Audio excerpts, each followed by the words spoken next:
আপনারা দেখছেন news now, খবরের নতুন ভাষা। নমস্কার, আবারও আরেকবার স্বাগত করছি আপনাদের নিউজ নাওর পর্দায়। আমি রয়েছি আপনাদের সাথে মীনাক্ষী। এবার কিন্তু সরাসরি আলোচনায় যাব উত্তর পূর্বাঞ্চল, এমনকি জাতীয় রাজনীতিতে গুরুত্বপূর্ণ আসামের বিধানসভা নির্বাচনের ভোট গ্রহণ হলো বৃহস্পতিবার। আসামে 126টি আসনে ভোট গ্রহণ হয়, যেখানে প্রায় 2.5 কোটিরও বেশি ভোটার প্রয়োগ করে তাদের ভোটাধিকার। এক্ষেত্রে প্রতিদ্বন্দ্বিতা করেন মোট 722 জন প্রার্থী। নির্বাচন কমিশনের দেওয়া সর্বশেষ তথ্য অনুযায়ী আসামে ভোটের হার 85%-এরও বেশি। আসামে মূল প্রতিদ্বন্দ্বী ভারতীয় জনতা পার্টি নেতৃত্বাধীন এনডিএ, যেখানে এর মূল প্রতিদ্বন্দ্বী হলো কংগ্রেস। 126 আসন বিশিষ্ট আসাম বিধানসভার গত নির্বাচনে ভারতীয় জনতা পার্টির দখলে ছিল 67টি আসন। এই ক্ষেত্রে হিমন্ত বিশ্ব শর্মা নেতৃত্বাধীন সরকারের সহযোগী আসাম গণপরিষদের রয়েছে 10টি আসন। এবারে নির্বাচনে উচ্চ ভোটের হার কি সরকার প্রত্যাবর্তনের ইঙ্গিত দিচ্ছে? সার্বিক বিষয় নিয়ে আমরা এখন কথা বলছি গৌহাটি হাইকোর্টের সিনিয়র অ্যাডভোকেট সিদ্ধার্থ শঙ্করদের সঙ্গে। তিনি রয়েছেন এই মুহূর্তে আমাদের সঙ্গে, তার সাথে কথা বলবো। তিনি কিন্তু একসময় ত্রিপুরার অ্যাডভোকেট জেনারেলও ছিলেন। এবার তার সাথে কথা বলবো। নমস্কার স্যার, কেমন আছেন? নমস্কার। নমস্কার, ভালো আছি মীনাক্ষী, আপনাকে স্বাগত আমাদের পর্দায়। এবার প্রথমেই যা জানতে চাইবো যে উত্তর পূর্বাঞ্চল, এমনকি জাতীয় রাজনীতির গুরুত্বপূর্ণ জায়গায় রয়েছে আসামের বিধানসভা নির্বাচন। এবারে নির্বাচনে বিজেপির মূল এজেন্ডাটা কি? দেখুন, হিন্দিতে তো বলে সবকা বিকাশ সবকে সাথ। আমি বলি দেশ, দশ এবং বিশেষ করে আমাদের উত্তর পূর্বাঞ্চলের সামগ্রিক উন্নয়ন। দেখুন, 2014 আগে সবকিছু বঙ্গাইগাঁও এসে থেমে যেত। বঙ্গাইগাঁও পর্যন্তই ওই রেল লাইন, তারপরে মিটার গজ, তারপরে ব্রডগেজ হলো, তাও সিঙ্গেল লাইন। এই সব হতে হতে কিন্তু আমাদের 2018 নাগাদ ওয়েট করতে হয়েছে। গুয়াহাটি থেকে শিলং হয়ে আমাদের আসামেরই বরাক ভ্যালিতে যেতে বৃষ্টির 3 মাস আমরা প্রাণ হাতে করে যেতাম। আমাদের ব্রডগেজ লাইন ছিল না, ব্রডগেজ লাইন বন্ধ ছিল প্রায় 6 বছর ধরে। ওটা চলছেই। অনেক মানুষ মারা গেছে এই ট্রাক আর বাসের এই এই লাইনে। তো সবকিছু দেখুন, আমরা উন্নয়ন এবং সার্বিক উন্নয়ন বলতে আমরা যেটা বুঝি, মেন লাইন ইন্ডিয়ার সাথে তাল মিলিয়ে চলা। যেটা আজকে ভোপালে হচ্ছে, বম্বেতে হচ্ছে, ওটার জন্য আমাদের 50 বছর অপেক্ষা করতে হতো। আমি বলছি না ডাবল ইঞ্জিন হয়ে যাওয়ার পর আমরা আকাশে উঠছি, কিন্তু ডাবল ইঞ্জিন যে হয়েছে সেটা আমরা বুঝতে পারছি আজকের দিনে। এটাই সামগ্রিক উন্নয়ন, এবং এই উন্নয়নের ধারাকে অবিশ্রুতভাবে চালিয়ে নিয়ে যাওয়ার যে অঙ্গীকার, আমার মনে হয় আমি একজন ন্যাশনালিস্ট ভোটার হিসেবে বিজেপির এই প্রমিসটাকে আমি সবচেয়ে বড় করে দিচ্ছি। একদম। আসলে এখনকার সময় যে সমস্যাটা দেখা যাচ্ছে যে বরাবরই কিন্তু যে অনুপ্রবেশ একটি সমস্যা উত্তর পূর্বাঞ্চল এমনকি আসামেও। তবে এই ক্ষেত্রে নির্দিষ্ট একটা সম্প্রদায়কে হয়রানি করা হচ্ছে বলে অভিযোগ বিরোধী দল কংগ্রেসের। আপনার এই বিষয়ে কি প্রতিক্রিয়া? দেখুন, অনুপ্রবেশ তো নির্দিষ্ট একটা জাতিগোষ্ঠী করে। এখন সেই জাতিগোষ্ঠীর আপনি যদি একটা নাম দেন, এটা হীনতাবাচক নয়, বরং আমি বলবো এটা একটা আইডেন্টিফাইবল নেম। আজকে বার্মার থেকে যখন আসছে, আপনি ওদের কিন্তু রোহিঙ্গিয়াই বলছেন, বার্মিজ বলছেন না। তো ওদের রোহিঙ্গিয়া বললে আপনার গায়ে কেন লাগবে ভাই? আজকে যাদেরকে অনুপ্রবেশ হিসাবে চিহ্নিত করা হচ্ছে, দেখুন আসামে অনুপ্রবেশের ব্যাপারটা একটু অন্যভাবে। আপনারা জানেন 78 থেকে এখানে সার্বিক একটা অনেক বড় একটা আন্দোলন হয়েছে, আসাম আন্দোলন নামে অভিহিত হয়, যার ফলে কনস্টিটিউশনাল অ্যামেন্ডমেন্ট হয়েছে, নাগরিকত্ব আইনের অ্যামেন্ডমেন্ট হয়েছে। এখন দেখুন, আমরা 1971 অব্দি যা অনুপ্রবেশ হয়েছে তার একটা আইনি সমাধান বের করা গেছে, সবাই মানুন আর নাই মানুন। কিন্তু 1971-এর পরে যে অনুপ্রবেশগুলো হচ্ছে, এখানে দেখা গেছে একটা বিশেষ একটা জাতিগোষ্ঠীর অনুপ্রবেশটাই বেশি। এটা আমার আপনার কথা নয়, এটা পরিসংখ্যানের কথা। এবং এদের পেছনে এখন জানা যাচ্ছে যে এরা আসাম তথা নর্থ ইস্ট রিজিয়নের যে ডেমোগ্রাফিক আইডেন্টিটি আছে, ওটাকে ওরা মানে নিশ্চিহ্ন করে ওটা একটা নতুন ডেমোগ্রাফিক আইডিয়া দিতে চায়, ডেমোগ্রাফিক পরিচয় দিতে চায়। কয়েকদিন আগে তো বাংলাদেশে ওরা খোলাখুলি বলেছে চিকেন নেক কেটে দাও, আমরা কি বলে গজায়তুল হিন্দ নাকি গাজরটা, আমি ঠিক জানি না ভাই, ওইটা বানাবে, ভারতবর্ষ পুরোটা বদলে দেবে। তো ওই জাতিগোষ্ঠী নিজেদের মিয়া বলে পরিচয় দেয়। এদেরকে আজকে যদি হিমন্ত বিশ্ব শর্মার সেই সাহস আছে মিয়া বলে সারা দেশকে জানানোর, এতে ভুলটা কোথায় আমি তো বুঝতে পারছি না। আমার নাম সিদ্ধার্থ, আমি একটা চোর, আপনারা সবাই আমাকে সিদ্ধার্থ বলে বলেন, চোর বলে কেউ সম্বোধন করছেন না। আজকে যদি কারোর শেষ ক্ষমতা থাকে যে না না এই সিদ্ধার্থ একটা চোর, এটা একটা চোর, চোরকে চোর বলতে কি বাধা কোথায় আছে ভাই? আমি তো এটাকে এইভাবেই দেখি। ওরা নিজেকে মিয়া বলেই সম্বোধন করে। ওদেরকে আপনি জিজ্ঞেস করবেন আপনি কি বাঙালি, ও বলবেন না আমি বাঙালি না, মিয়া। তো এর মধ্যে কোনো লুকোছবির কোনো ব্যাপার নেই। আপনি বড় ভারিতে এই জিনিসটা পাবেন না, আপনি ব্রহ্মপুত্র ভেরিতে এই জিনিসটা পাবেন। একটা স্পেশাল জাতিগোষ্ঠী নিজের ধার্মিক পরিচয়কে উঁচু মর্যাদা দিয়ে নিজেদের মিয়া বলেই পরিচয় দেয়। বেশ বলেছেন আপনি।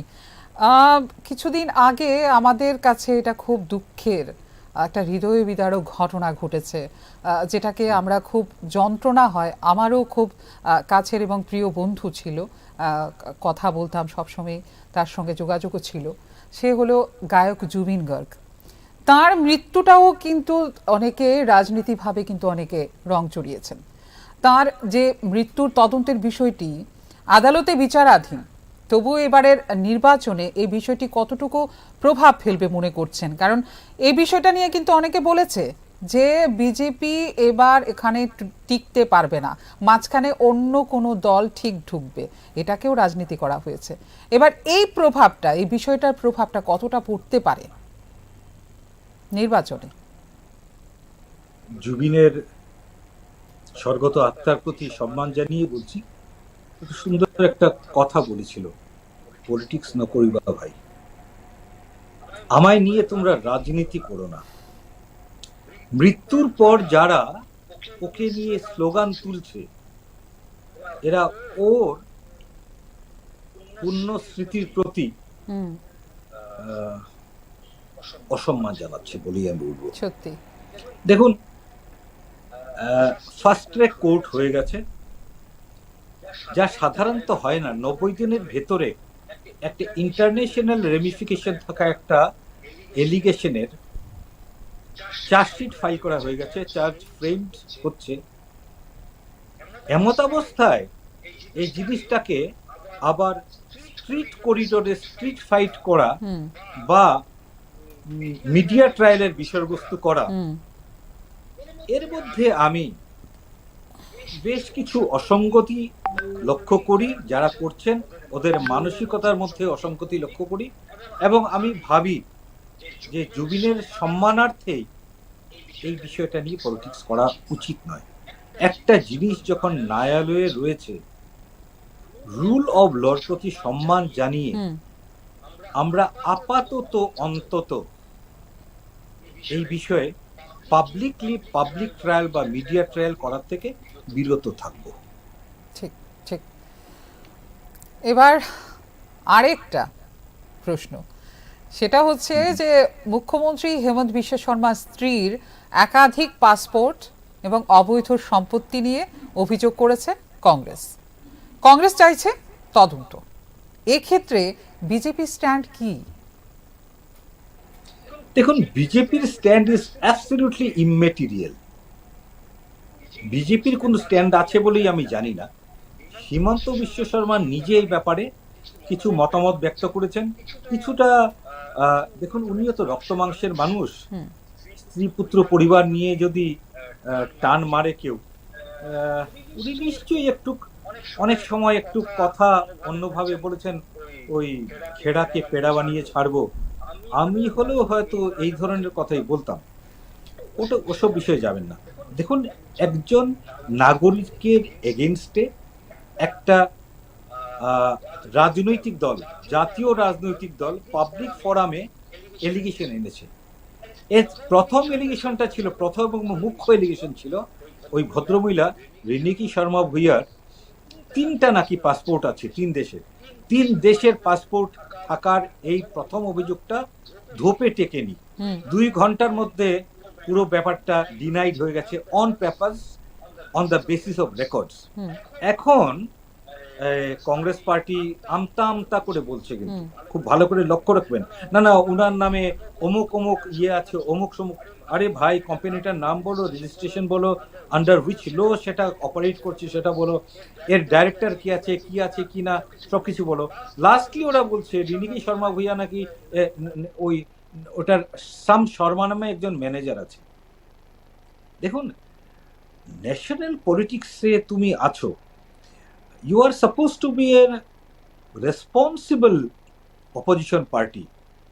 ভোটের ঠিক 3 দিন আগে তোমার এই ধরনের আচরণ তোমার নিজের ভোটারের উপরে কি মানসিক প্রভাব ফেলছে সেটা চিন্তা করুন। আমি কংগ্রেসের ভোটার নই, সবাই জানে।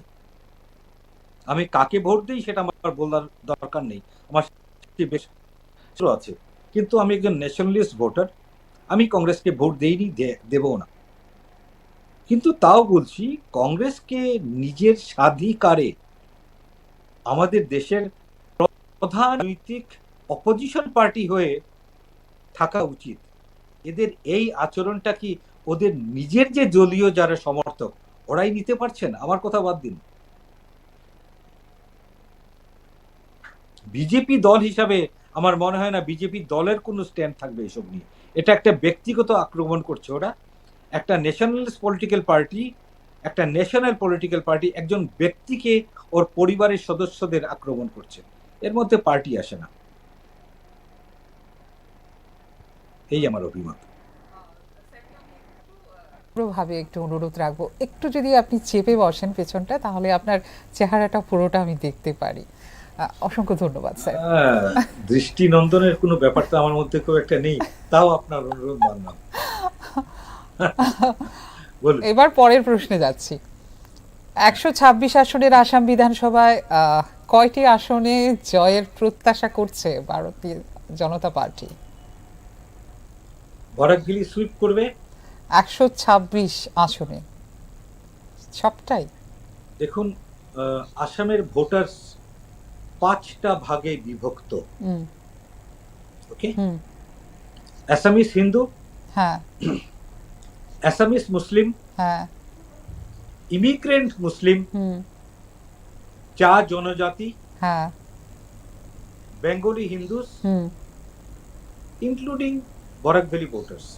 আচ্ছা, ওকে, এই 5টা সমীকরণ হয় আসামে। হ্যাঁ, আমার যতদূর দৃষ্টি যায়, এই 5টা সমীকরণে একমাত্র মিয়া ভোটস যেটাকে বলে ইমিগ্রেন্ট মুসলিম ভোটার্স, ওরা মোটামুটি প্লাস মাইনাস 24টা আসন ওরা মোটামুটি কন্ট্রোল করে। আমি শুনেছি এর মধ্যেও পলারাইজেশন হয়েছে। আমি খুব বেশি যদি কনজারভেটিভ এস্টিমেট দেই আপনাকে, আমার হিসাবে 96 পোস্ট বিজেপি এবং অ্যালাইড পার্টিস পাচ্ছে। বাহ, 96। আচ্ছা, 126-এর মধ্যে 96 আসন বিজেপি এবং অ্যালাইড পার্টিস পাচ্ছে, এবং এটা খুব কনজারভেটিভ ভিউ, খুব কনজারভেটিভ ভিউ। আজকের দিনে আসামে যদি কোনো অ্যান্টি ইনস্টিটিউশনাল সেন্টিমেন্ট থাকেও, যেটা নাকি ভোটের ক্ষেত্রে খুব কাজ করে, কোনো ক্রেডিবল রাজনৈতিক পার্টি নেই, কোনো ক্রেডিবল রাজনৈতিক নেতা নেই আজকে আসামে যে বিজেপি বা হিমন্ত বিশ্ব শর্মার এই টিমকে সাকসেসফুলি একটা প্রতিদ্বন্দ্বী হিসাবে ওকে প্রতিদ্বন্দ্বিতা করবে। বেশ বেশ সুন্দর বলেছেন। অসংখ্য ধন্যবাদ স্যার, আপনি এতটা সময় দিয়েছেন। আপনি শেষ, হ্যাঁ হ্যাঁ স্যার বলুন।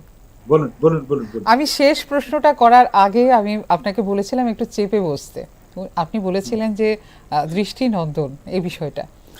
স্যার, সৌন্দর্য কি শুধু চেহারা দিয়ে হয়? আপনার ভেতরের যে চেহারাটা, এইটা সুন্দর হলে সবটা সুন্দর। অসংখ্য আসলে ধন্যবাদ, কোনো ব্যাপার। অসংখ্য ধন্যবাদ স্যার, অনেক আপনি ধন্যবাদ। এতটা অনেক সময় ধন্যবাদ দিয়েছেন। মীনাক্ষী। হ্যাঁ স্যার, অনেক ধন্যবাদ মীনাক্ষী, অনেক ধন্যবাদ। ভালো। নমস্কার আপনার সবাই। ভালো থাকবেন, সুস্থ থাকবেন আপনিও।